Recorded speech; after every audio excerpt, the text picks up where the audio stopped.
ప్రభువా, నీ ప్రభావాన్ని నాలోకి ఆహ్వానించాను, కానీ నేను ఎదుటి వ్యక్తులను ప్రభావితం చేయగలనంటే చేయగలవు అని ఆయన చెప్తున్నారు.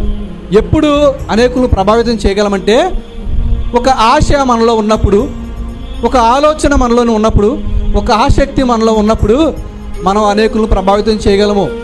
దేవుని గురించి చెప్పే అవకాశాలు దేవుడు మనకిస్తారు. ఎప్పుడో తెలుసా? ఇలా మనం ఆలోచన చేసినప్పుడే, ఆసక్తి మనలో ఉన్నప్పుడే, ఒక ఆలోచన కలిగి మనం ఉన్నప్పుడు అనేకులను ప్రభావితం చేసే అవకాశం దేవుడు మనకిస్తారు. ఆ ఆలోచనే మనలో లేనప్పుడు, ఆ ఆసక్తి మనలో లేనప్పుడు మనము వేరే వారికి ఎలా ప్రభావితం చేయగలం?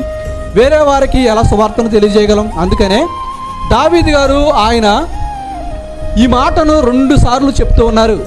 భూమి ఎందంతటా ఆయన నామం చాలా ప్రభావం గలది.